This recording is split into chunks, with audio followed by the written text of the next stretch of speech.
name is Melanie Hempe, founder of ScreenStrong. We empower parents to eliminate and skip the drama of social media and video games and pornography in their kids' lives.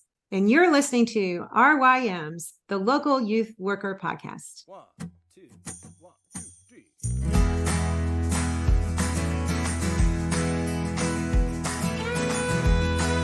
Hey everybody, welcome back to another episode. As you heard from the intro, I'm here with Melanie Hempe. I'm looking forward to this conversation today. Melanie, I thought before we dig into ScreenStrong and talking more about that, why don't you just tell our listeners where you grew up, where you're from, a little bit about your family. Great. Yes. Thank you so much for having me. I was born in Mississippi and actually grew up most of my school years in Florida. And then I went to school at Emory University and became a nurse. Loved it, had 4 children, ended up staying home. You know how that goes a little bit. And what happened to us was very common, but also extremely unknown at the time. Our oldest son became very, very addicted to his video games when he was in middle school and high school, to the point where he dropped out of college due to a full-on gaming addiction. And so that's how ScreenStrong got started. So that's sort of our little brief overview, but I would love to dive into that story just a minute and tell you a little bit about how that happened. Absolutely. And two, kind of give me a timeline of when that happened, because like you said, I mean, this is something maybe more common today, but how long ago was this when he began to get addicted? Right. So he graduated from high school in 2010. And back then, that was right around the time when everyone was getting their smartphone. And I remember a lot of his friends were on Facebook, and he didn't have a smartphone, which is really interesting. I don't know, we just kind of knew, like, hey, there's something weird about that for kids. And he had a phone, but I remember it was one of those slide kind of flip phone things where you had to spend forever finding the X and the A, to do text messages, which is what I think we should go back to, because it actually, that delay of having to text, when you make it harder, you tend to say less and you tend to say things that are maybe a little nicer. But he was very much in the lane of video games. And I can talk about this like it just happened yesterday. I remember so clearly what happened. And I remember sort of the mistakes that we made that we had no idea that we were making. But Adam was very smart, still is very smart. He had straight A's. So I missed kind of the first sign that things were getting out of balance. He loved his computer. He loved his video games. And he started in middle school with Minecraft and other games that were just fine. And we would all sit down and talk about it. And we all agreed, hey, they're learning code, right? That's all a myth, by the way. and our boys were all telling us, oh, we're learning so much. And we were so proud of them. Well, what happened around 9th grade, the school issued him a laptop, his very own laptop. And that was the beginning of a complete disaster for our family. So if you have kids that are at school that have screens and you're feeling uncomfortable, you absolutely should feel uncomfortable. I'm sorry. It's just you put a desktop in your house and you're already having a lot to deal with. But once you give them that private little small screen that becomes their own, we lost the battle. I was the mom who spent all my time setting the kitchen timer and telling him to get off his video game and to please do his chores. And, Adam, get off your video game and come to dinner. Adam, get off your video game and please come to your sister's birthday party that we're having upstairs, And I was like the bad guy. I called myself the game cop mom, and I hated it. I didn't sign up for this job. But I was torn because his friends played, and it was where we thought he was being social. And I thought he was learning. And I thought, what do I know? I'm new to this whole arena, and it must be okay. What I didn't know is I created a addict in my house, like right under my nose. Like I bought the drug. I allowed the video game. I allowed the time. I allowed him to drop out of his sports. He quit baseball. He quit tennis. He quit playing the piano, and he used to be good, and he quit playing the guitar, and he quit playing all these things because I don't know if you remember, John, but back then there was a lot written in the literature with youth workers and with parents of young people, how we were not supposed to overschedule our kids, remember? And that was a big thing about overscheduling, and they need time to have downtime. But what we didn't know is all their downtime was being filled with screen activities. And it was so new that the tidal wave was coming, and we just didn't quite see it coming. Now, when I go out and speak to audiences, when I use the term video game addiction or social media addiction, everyone knows what I mean. But back then, we didn't know. In fact, I couldn't even understand it. I was completely blindsided when he went to college, and we drove him home after that first year, his freshman year, and he looked terrible. He looked like he had been on drugs. I asked him if he was on drugs. I'd never seen a child look like this before. And he convinced me, no, Mom, it's not drugs. It's my video game. It was World of Warcraft at the time. And he said, I've been in bed. Literally, I haven't left my room for like the whole last week. I haven't really eaten anything. I quit going to classes. It was all the classic signs. So that was my defining moment, driving home on the highway, and it all came together. Everything that we were suffering through, because it was very, very bad. Adam's a very good kid. He never really did anything bad as far as you think teenagers. And this is what my friends were all telling me. Well, Melanie, he's not getting alcohol. He's not doing drugs. He's not dating. He's fine. At least where he is. And I remember thinking that was like a really low bar. Is this what we want for our kids? And shouldn't he be driving, and shouldn't he get a job?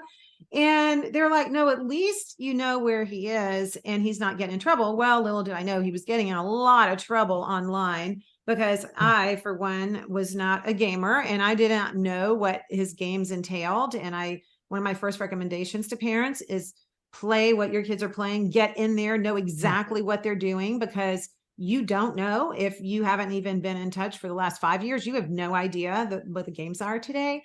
But when we drove him home and I realized what had happened, I hit the ground running, and I had to figure it out. And I put my mom detective hat on and my medical brain, and I started figuring out what had happened, and everything started coming together. And the definition of what had happened for the previous 6 years all made sense, made perfect sense. But when I was going through it, it did not make sense. And our family suffered a ton of conflict over it. And I feel like there are probably a lot of parents listening, and even youth pastors that are listening, that are like, yeah, there's something that happens, right, to a kid when they're on a video game or they're on their phone all day. Like, they change, like they get kind of mean, and they like Adam would like throw the controller, or when his little brothers would come near the computer, he would haul off and hit them. And that wasn't Adam. That like he wasn't a mean kid, but he changed, and his personality kind of changed when he was on this thing. And I had no idea that you literally could have a chemical addiction in your brain to an activity. But then I learned that you can, and we've learned a lot in the last 10 years. And it is a process addiction, just like gambling, just like pornography, video games, social media, shopping. A lot of these things are process addictions. And I think as professionals in this space now, and as parents, we've got to kind of wake up and smell coffee and understand that this is a big deal. This is a very, very big deal. Dopamine is dopamine. Whether you get dopamine from taking drugs, which actually, you're getting high on your own supply of dopamine when you do take a drug, because it's a dopamine inhibitor. And our brain says, oh no, we don't have enough dopamine. So now we're making more dopamine. So whether you get it that way, or whether you get it from watching pornography, or whether you get it from playing a video game or scrolling social media, it is all the same dopamine. And he became very dependent on that dopamine, and he got his dopamine in the form of a video game. So we struggled and struggled and struggled through his teen years. And it really grieves my soul to think of what did and didn't happen during that time, where childhood is supposed to be fun and healthy and full of attachments to all the right things. His childhood was very much derailed. And it happened right under my nose. I had no idea what we were doing. So our younger kids came along. We immediately said no social media for my daughter. She was 6 years younger. So she came through high school, graduated in 2016 without a smartphone and without social media. And she did just fine. So I thought, wait a minute, like this big experiment that we did on Adam didn't work out so well. And I didn't care what anybody thought, right? Because once you are a parent and once you taste that, you really don't care what anybody else thinks. And then my younger twin boys, Adam's younger brothers, they unfortunately to them at the time, we pulled all the video games and we said, we are having a game-free home. We're done with it. I obviously failed tremendously with your brother. And then we said no social media and no smartphones till you're 18. And that's what we did. And they just turned 18 and they are so fine. They thrived. They did great. They both are great.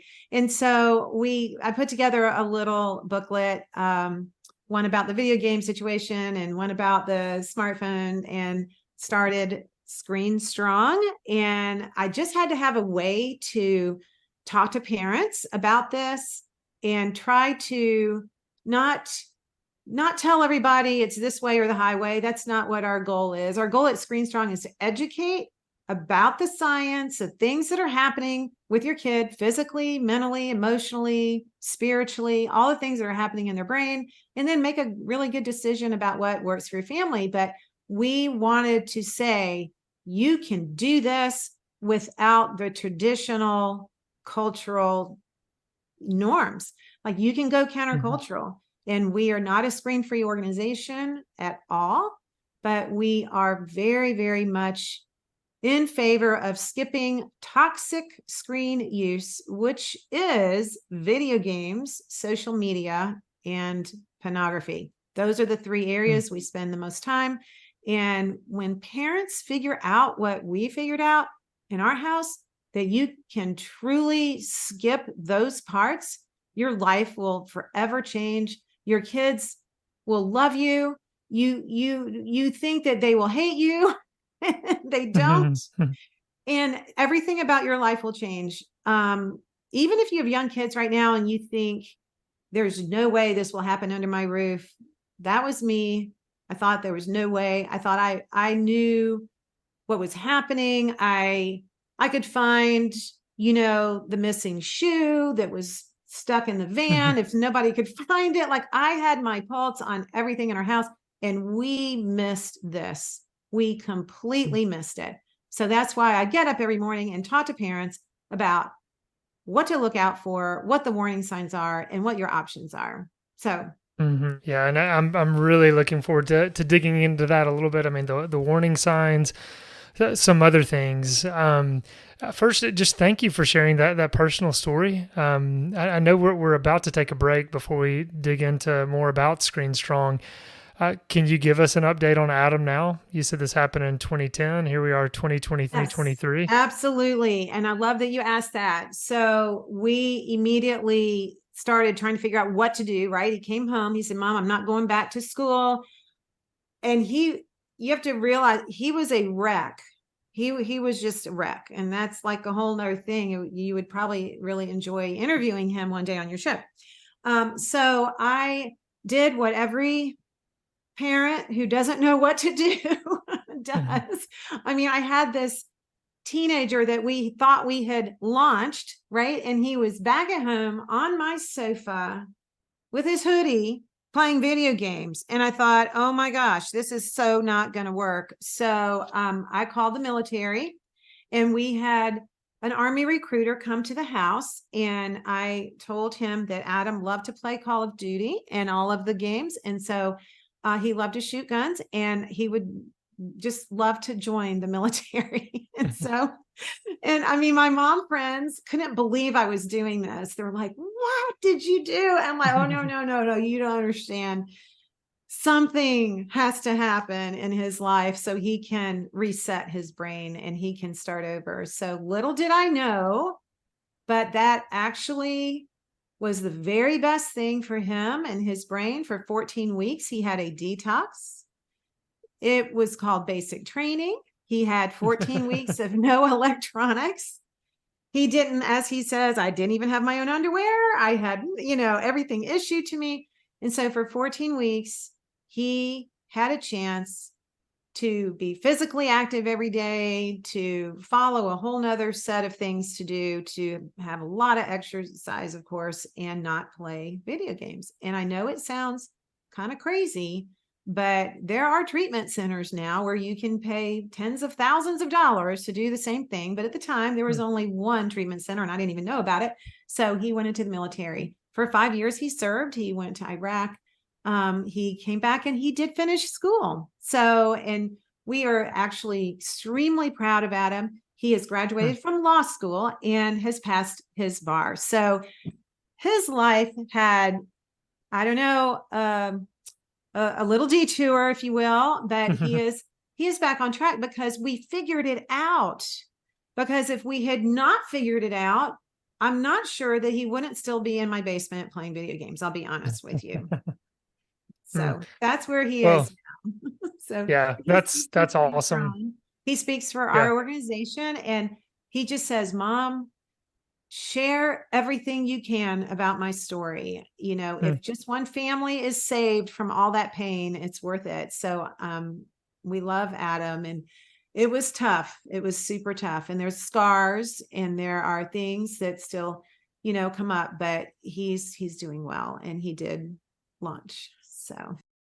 Well, thank you for sharing your story and Adam's story. I mean, please pass our thanks on to Adam for wanting that to be shared, and to get back to what you said. I'd love to have Adam on this podcast one of these days. That would be great.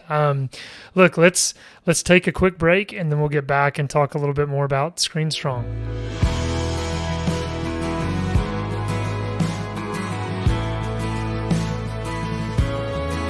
All right, once again, I'm here with Melanie Hempe talking about ScreenStrong. I'd love for you to tell us a little bit more about just the big picture of ScreenStrong. I know as you go to your website and I see you've got a team, you've got a board, you have a medical advisory board, you have another advisory board. I mean, there's a lot of individuals associated with this. And it seems like you do approach this kind of more from scientific kind of medical background. And I know you have a background in nursing as well.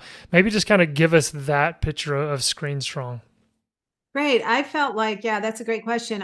I felt like in the very beginning, when I started finally figuring out what happened to Adam, the thing that helped me the most was the science, and I mean, you say that word in this day and age, sometimes people kind of cringe, but it's really true. The more you can understand why something is happening, the better equipped you are to deal with it. And that's true with anything. If your kids are allergic to peanuts, then you need to understand the science behind that. You need to understand what triggers it. You need to understand what you need to do to change your environment to help them thrive. And without that education, we're going to fail. We're just going to fail because we're going to be like the tail wagging the dog.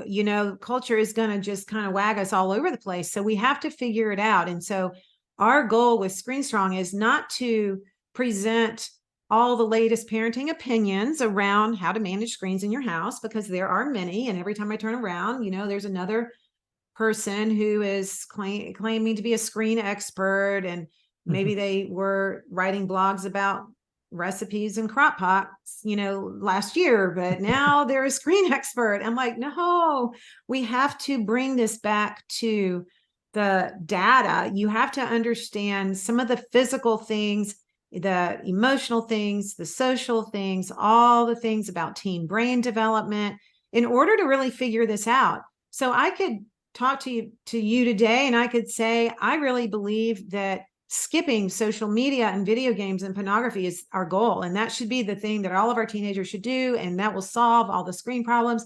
And you might listen to that and say, well, that's just your opinion, because there should be balance with everything. And, tech is here to stay, and they're going to binge and go crazy if you don't let them have it. And you have all these things that you're going to tell me. And if you don't have the facts around this issue, the medical facts around this issue, the scientific, the mental, emotional facts around it, about what happens to their emotional brains, you will not do well. Your kids will struggle. You will have screen struggles in your home. You will. You have to, unfortunately, now understand what is happening. And it's exhausting to understand that, because it takes a lot of research. Who's going to go pull the medical research and read all this stuff? Well, I did, because I had tried everything else, and I had talked to every youth pastor out there. I had talked to all of our teachers. I had talked to the counselors in our school. In fact, one day I went into the counselor at the school because we were struggling. Adam was gaming well into the night. He wouldn't go to bed till 2 or 3 o'clock. He wasn't getting any sleep. And I was walking in the school hallway to talk to the counselor. And as I walked by, there were about 5 boys sitting in the hall with their back, against the cinder block, sitting on the floor. And they were all playing Call of Duty in school. So I remember that so vividly. And I'm like, well, we're lost. There's no way I'm going to be able to help Adam. He's doing this all day in school too. So I could not figure out why people thought this was just a choice that you made,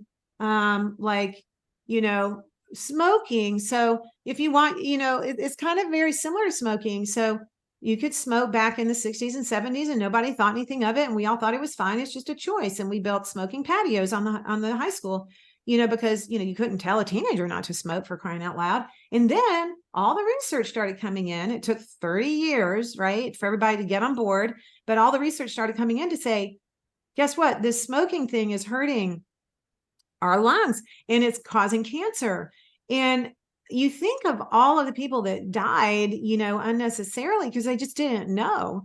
But it wasn't until we got the research on what was happening to our bodies physically that things started really changing. And so ScreenStrong's mission and my passion is around explaining these few simple facts and making it easy to understand and pulling it into bite-sized little chunks that parents can understand. They don't have to go to medical school. They don't have to go back to nursing school, but there are some really important key things that they need to understand. And so our goal is to take that science and pull it into very digestible content.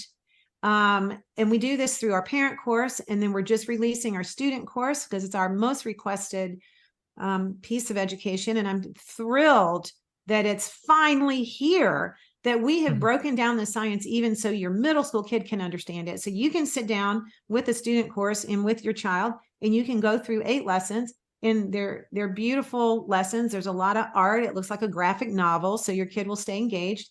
And you can talk about the science, and you can talk about what's happening to their brain. You can talk about their brain development, where it is right now, what dopamine is doing. I mean, it's so fabulous for me to think that I can explain to middle school kids what dopamine is. That's like the most incredible thing. And so what we're doing is offering them a platform to say, wait a minute, I can make this decision now based on information and based on facts, and not based off of some, random parenting opinion where we try to apply all these other parenting things to this issue, because it doesn't work. It doesn't work that way. I think one of the biggest things that I realized was how parents, and this was my mistake. And see, I can talk about all this because I have made more mistakes than anybody out there listening. Trust me, I have made all of the mistakes. So I'm really good at explaining the mistakes. But one of the things that parents do is they try to apply certain parenting advice to the screen issue. And that doesn't work. And the reason why it doesn't work is because the screen issue involves an addiction. And so let's just follow me with this for a second. So for example, with the, like, sometimes parents say things like, well, I think that we should just balance everything, right? That makes sense. You hear that a lot in parenting. You hear that you should balance things, or you hear that you should limit. We need to set limits because our kids need to grow in their autonomy and they need to start figuring things out for themselves. Well, we need to maybe negotiate with them. Maybe we should write a contract about whatever it is we're talking about, because if we meet them halfway, then that gives them ownership. I mean, does this sound familiar, John? I mean, is this sounds good, right? And it sounds good to say, give them ownership. And, or maybe we need to have more conversations. If we just have more conversation, that's it. That's the key. We just need more conversations. But these parenting tips don't work, and people are so frustrated, but they don't work with this issue. And I'm very bold in coming out and saying this. So it's exhausting, but it's true. They don't work. And the reason why they don't work is because the screen issues involving social media, video games, and pornography all involve dopamine science. And it involves human nature. There's a lot of physical things that are involved with that. So for example, when we say we should balance everything, we don't really mean we should balance everything, right? We're not going to balance pot in our kids' life. We're not going to balance alcohol and say, well, I think we should balance everything so everybody can have a beer tonight, but just one beer because we're going to balance it, right? We don't negotiate with them over, how many condoms we're going to buy today. It's a negotiation. No, we don't negotiate over certain things. So things like curfews and haircuts and maybe fashion choices, those are the things that all of these parenting tips apply to. But parents have made a huge mistake, me included, because we try to apply those really robust, good parenting tips to this issue. And it doesn't work. It simply doesn't work. And it's wrong. And we are hurting our kids. And we have to come to grips with this. And we have to start becoming educated on why. And so ScreenStrong exists to empower parents with that why. We want to explain why, and then you can do with it however it can fit into your home the best you can. But I want people to at least understand the why. And we know that's very powerful. And once you understand the why, then the solution is so simple. It becomes very, very, very, very simple. I will say also really quickly that our parents, when they were raising us, did not have to understand this, right? They just opened the back door and we went out and played every day. And I know people are sick of hearing these stories, but we did. They naturally did what was best for child development, and they didn't even know they were doing it because they didn't have to. That's just the way our culture was. But today, it's not true. Today, we have to now educate parents about the development of the frontal cortex. We have to educate them about executive function skills. Who knew we ever have to do this, and we have to educate them about what happens when your kids are on their screen for 8 hours a day and they're not running around in the backyard. And it's fascinating. And it's not that hard. And we have made it very simple. That's why our message is super easy to digest and it's super easy to get into, because we've simplified the science for people so they can understand. So that was a long answer. No, that's so good. And I do want to say, because I forgot to earlier, the website screenstrong.org. Those who are listening, you can check the show notes for anything we reference here, and check out the site. I mean, your site has articles, all sorts of resources for parents to to look through. I mean, you've got a podcast as well. But one of the things we talked about earlier were warning signs for problems. And so if a parent's listening to this and they're thinking, my child might be addicted, I'm not sure, just talk about some of the warning signs and guide us there. Right. So some of the warning signs are things like they are having meltdowns when they're forced to get off their screen. One warning sign that I used to say all the time, I still do, about social media or video games is if it is the most important activity in their life, if they cannot list 3 things that they like more than their video game, they're probably headed for trouble. Like that is a warning sign because it is such an addictive thing. So if they're having trouble getting off, that's a huge warning sign. If they're having, if you notice that they're playing more, like over time, like they're kind of playing more and they're on their phone more than they were 6 months ago. If they're dropping out of activities, if all of a sudden they're not interested in soccer and they hit 9th grade and they want to not play basketball anymore, and they're telling you things like, I'm going to be an influencer one day, I'm going to be a game designer one day. No. These are all things that don't start in the 9th grade. There's a lot of things they have to do before they make that decision. But parents are blindsided by this. We have blind spots, and we think that more is better and more is good. And if this is their interest, they should do it. But I'm telling you that every single child in the world has an interest in a screen. Just like, we can say, oh, my kids has a special gift. They love Skittles. And so I think I should just let them eat Skittles all day. It's their special gift. I'm like, no. Every kid loves Skittles, right? Or if they say, well, I want to work for a candy company one day. So mom, I have to eat, 5 bags of Skittles every day. No, that doesn't make sense either. So, the other big thing with the warning sign is, of course, when their grades are suffering. We miss that one. Unfortunately, back in 2010, that was my only thing I was looking out for. I was like, well, he's got good grades, so he must be okay. And that was my broken record. He's got good grades, so he must be okay. And I will give you a little secret inside scoop here that most gamers are very, very bright. They are very smart. They're very sharp, and they can manage their grades and play their games at the same time. And part of that is due to the fact that games today are not Pac-Man. If they were playing Pac-Man, they'd be okay, but they're not. They're playing games that are really, really hard. But one of the biggest warning signs is that they are detaching from your family. And if I could sum up, if you only gave me like 1 minute, I would say that our entire country is in a detachment deficit. We're having an attachment deficit. We're all getting detached from people. And so our kids are detaching from their families. They are leaving their family unit emotionally way too young. And that pretty much sums up the core of the screen issue in your home. So many parents know exactly what I'm talking about. If we had Zoom on everybody listening, everybody's head would be nodding. They'd be like, oh my gosh, you're right. I feel like I lost my kid. I lost my kid. I lost my kid. This is our typical thing we hear over and over and over. And I know, because we lost Adam. Like, he was here physically, but he was not here. I remember the Christmas, I had to go down in the basement, literally, and bring Christmas lights down there and drape them on his laptop. I even have a picture of this. I can't believe I still have a picture, because he wouldn't come up to do Christmas.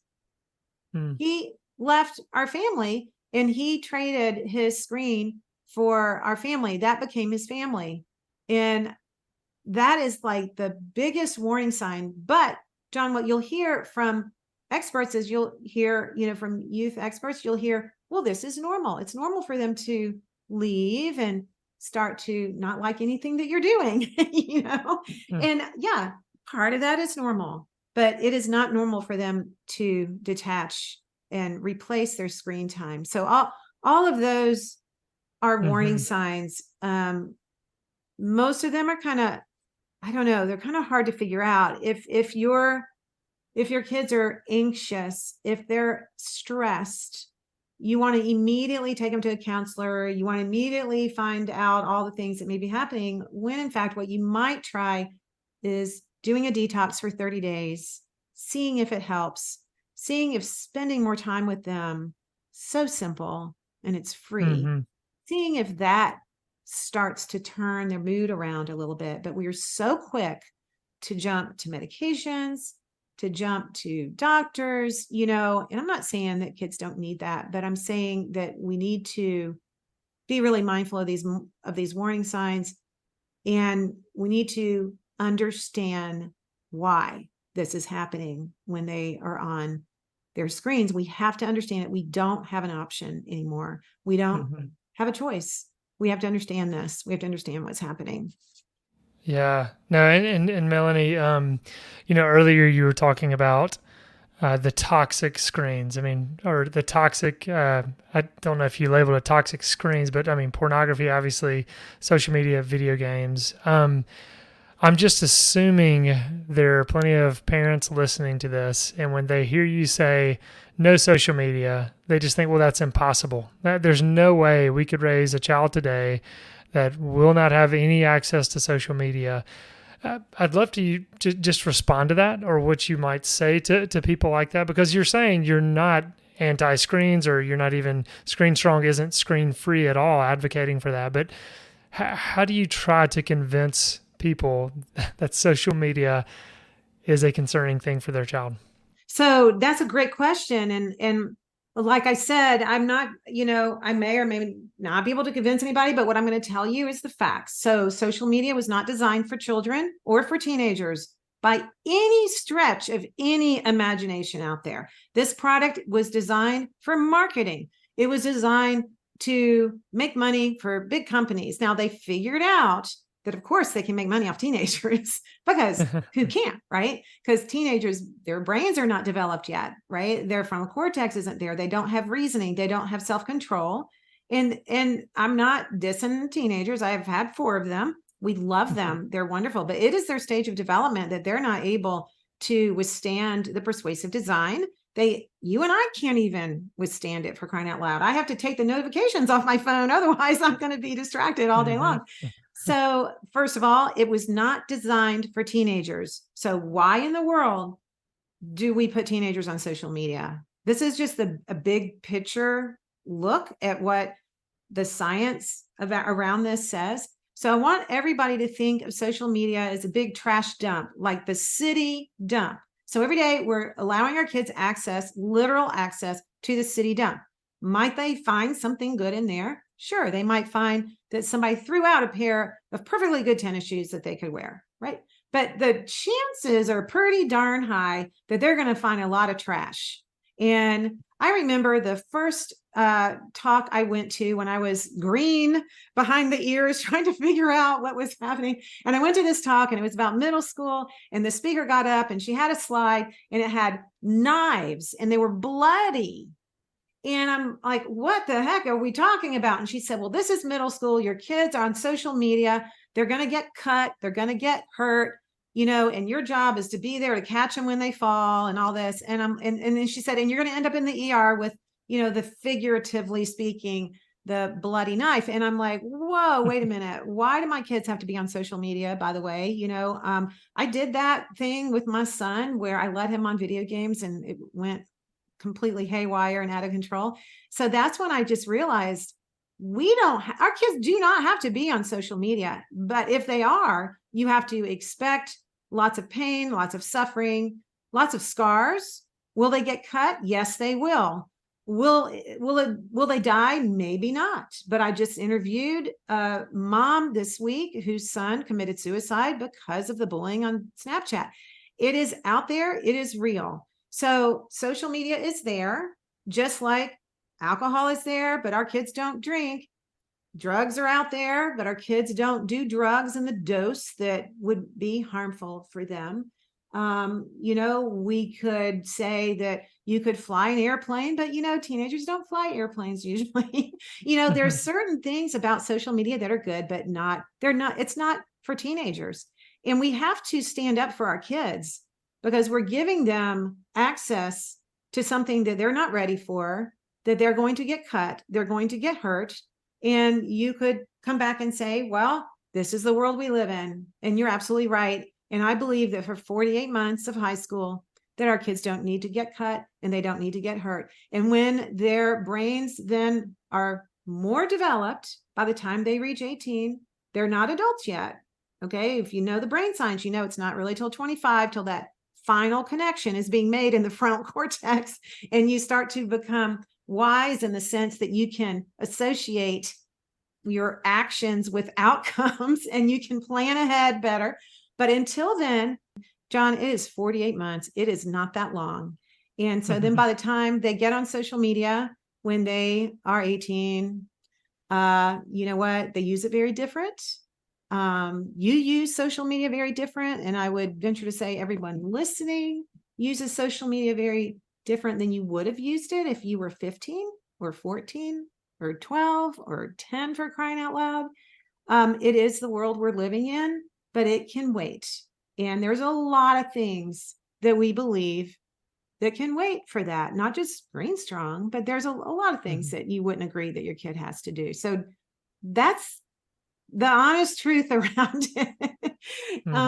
I told my boys when they were in, oh my goodness, 6th grade, I said, you're not going to get a phone until you can do all of these things. And I had a whole list of life skills, because that's the other thing that is completely missing in our culture. And they looked at this whole list, and it was things like change the oil in the car and fix the dishwasher. And I mean, they were really good life skills on there. And they looked at me, I will never forget this. And they looked at me and they said, Mom, that's going to take me like till I'm 18 to figure all that out. And I said, yes, sir. Yes, it will. And I've done this the wrong way and I'm doing it this other way. And we had so much more fun with our little kids. And we talked to Adam about that all the time. And I apologize to him all the time for allowing this thing to happen way too prematurely in his life and all the things that we missed. So to answer your question, it is very possible. And John, it is as possible as it is to not keep peanuts in your house when your kid has a peanut allergy. If there's a will and there's a reason, there is a way. And it's not that hard. And what's hard is having peanuts and having to take your kid to the ER because they're having a reaction. That's hard. So that's what our job at ScreenStrong is, to help people see that there is another way. We don't judge people. We would never do that. I have made so many mistakes. I am so able to relate to the parents that are out there struggling with this, but I'm here to tell you that you don't have to struggle. It doesn't have to be a struggle.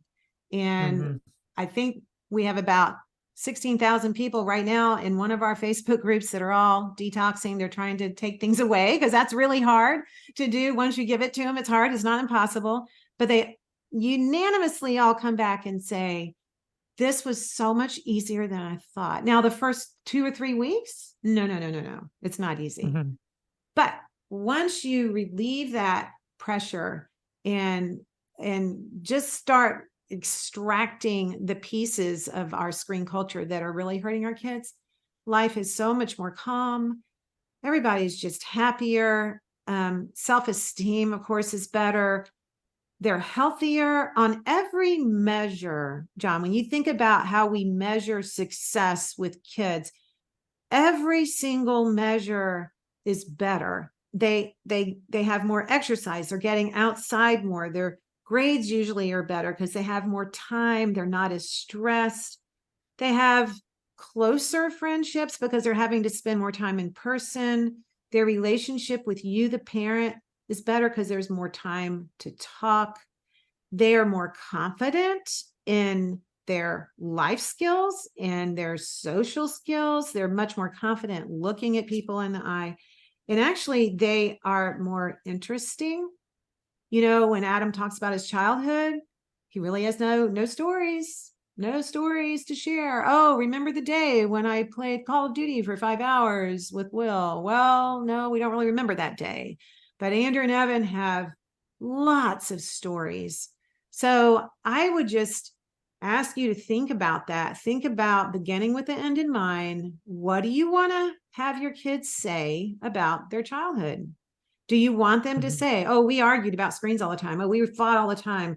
My mom took my phone away and then gave it back, and then took it away and then gave it back. And they used my video game as a weapon to get me to, mow the grass. It's like, no, I didn't want that for my younger kids. And there are no risks for skipping all this stuff during adolescence. There's just no risk. And that's how we look at things from a medical perspective as well. You have to look at the benefits and the risk before you prescribe a drug, before you do a surgery, before you make a major decision. I think that this is a very major decision. It is more major than anyone realizes when they are handing over social media to their 8th grader, which, by the way, is the worst age. If there was one really bad time in life, it's that time. And part of the science around this is because the pain from rejection is felt the deepest at that age. And this is why we have a mess on our hands in our culture, and kids are mentally not doing very well with their anxiety and their depression. It's very painful to be in 8th and 9th grade and to constantly have to watch out for your brand every day. Like, I can't even imagine being 14 and having to even care about my hair and my makeup and my clothes and all the people and all the pictures. I just can't even imagine what it's like having to do that. And they can't do it. And our brains are not designed to do that. Our hearts are not designed to do that. And we really are hurting a generation of kids, and it's an experiment, and we're going to look back, right? And we're going to look back and we're going to say, what the heck were we thinking? What in the world? We gave babies iPads, for crying out loud, and we gave 8th graders phones, and we let our 15-year-olds stay up till 2:00 at night playing Fortnite and Call of Duty and Grand Theft Auto. What in the world? What were we thinking? That was like a really bad decision. So that's my story, and I'm sticking to it. No, there's so much there, and you were saying so much, and it's still we've hardly scratched the surface. There's so much more to talk about, and I want to point people to your site. I mean, you have articles on just the brain development and what this is doing to our children. You have a 30-day detox plan as well as a 7-day detox plan. One thing you emphasize is just the importance of community. And I think you said one of your Facebook groups is 16,000 people.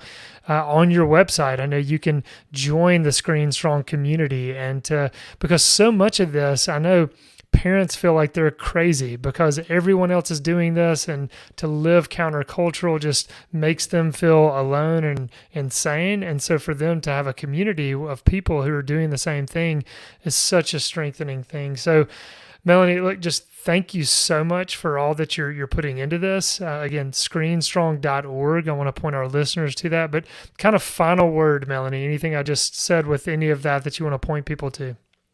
Well, I do want to also reiterate that with our website, you can get into our forum. It's called Connect. So you do not have to be on social media. Of course, we're going to use social media like a tool, like we should, to get the word out and to promote the movement. But you can get on our forum, and there's a lot of parents in there. You can ask questions in there. So if you're wondering what to do next, going to the website is probably the best thing. Getting the ScreenStrong student course is a fabulous start, because it's a perfect practical way to sit down tomorrow with your kids and start talking through all the issues. And you're going to learn a lot. Being a parent, you're going to learn a whole lot from that student course. Now, you'll learn a ton from the parent course as well, but if you want to start with the student course, it's a great place to start. So I would just encourage you also to listen to some of the expert medical people that we have on the podcast. You're going to learn a ton there. And, get your group together. You mentioned the 30-day detox and you mentioned the 7 days. So I just want to say that youth pastors, especially parents as well, have an incredible opportunity to start building their little tribes and their villages around this issue. And what I mean by that, if you can get a group of 5 or 6 of your friends in your neighborhood, maybe to get the course, to start learning some things together, read a few of the books that we recommend, and sit down and say, okay, for 30 days, our kids are not going to have their phones. They can have a flip phone. They can have a gap phone. They can have a phone that doesn't have the internet. Because I want to reiterate, I'm not saying that kids shouldn't have phones, but having a phone with the internet is very different than having a phone to call your mom when baseball is over, right? So we're giving everything way too fast. Everything has to slow down.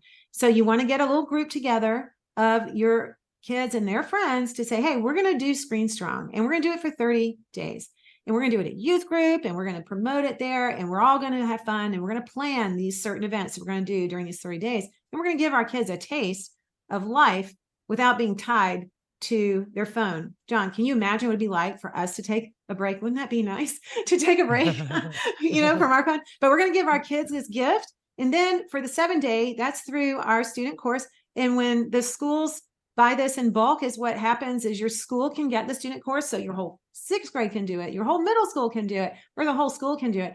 And then in school, you take 7 days, 1 whole week, where nobody plays video games and nobody gets on social media, and they plan things after school. And then they write an essay about how fun their week was. That's where we think change is going to happen. Change is going to happen when we can start building these communities, when you can actually get a community around your own kids. And it doesn't need to be 100 people. And that's the beauty of it. So that's kind of my final word, I would say, to get the science. We've got it all broken down really easy for you to understand. To find your community. Do not be discouraged when your best friend says you're crazy and that's all old fashioned and I'm not doing it. Don't be discouraged because your best friend might not agree with you. Be different, stand up for your kids, and let it be okay, and even just for a while, to stand out from that crowd. And once you try it, I doubt you'll go back, because you're going to discover like the pot of gold at the end of the rainbow, like all the other ScreenStrong families out there that have discovered. It is an incredible lifestyle. Social media will be there when they're ready. Video games will be there when they're ready. They don't need it through adolescence. That is the key. And you can do it. And if you're a mom and you want to reach out to us, reach out to team@screenstrong.com, and I will answer your emails. And if you have a story to share, let me know that too, and we'll get your story out on our podcast as well.